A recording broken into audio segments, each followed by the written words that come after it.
Carrie, what were your initial symptoms? What sent you to the doctor? Well, first I started with an extreme sore throat. When I woke up the first day with the symptoms, I literally couldn't swallow and I couldn't get out of bed and my glands were really swollen. How about you, Alice? My symptoms were pretty much the same. My sore throat was really bad. I thought I had strep or something like that, and it had lasted so long that I finally went to the doctors for it. How do the doctors test for mono? Well, when we first went to the doctors, they wanted to rule out strep throat and other things like that, so they swabbed our throats to check for that. And when that came back negative, they had to do a blood test.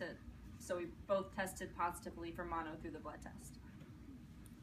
What did the doctor tell each of you? Well, first when the doctor said our mono test was positive, I'm pretty sure after talking to Alice, we both cried. Yep. We never had it. And then all the doctor just told both of us was that to drink plenty of fluids to not dehydrate our bodies and then just get plenty of rest. Yeah, and my doctor, I was on a soccer team at the time and my spleen was really swollen and my doctor said I had to put that on hold for a while because if it was ever like hit in a soccer game, it could burst because it was so swollen. Carrie, what treatment did you receive for mono? At first, when I was diagnosed for mono, it came back negative, but then I begged the doctor to give me something because my symptoms were so severe, so that he gave me steroids, and then a few days later when I went back, I was tested again, and it came back positive, but I already finished the pack, so he didn't want to give me another one. What about you, Alice?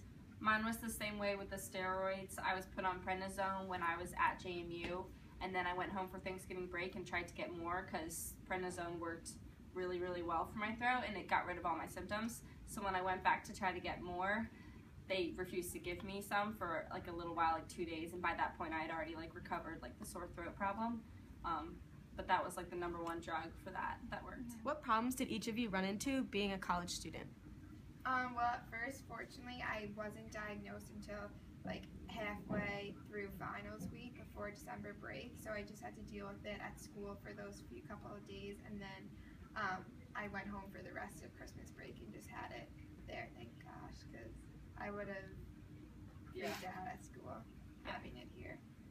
Yeah, okay, I'm the same way actually. I got it a few days before Thanksgiving break. Oh. So I had my midterms, but my mom came and got me like a few days before Thanksgiving break started.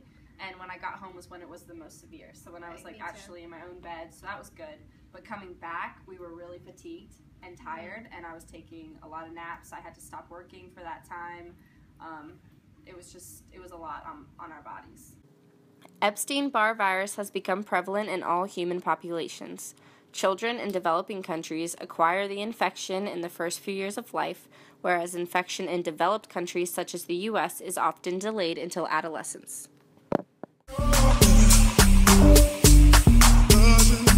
There's no vaccine, but that doesn't mean you can't protect yourself. It's easier than it seems.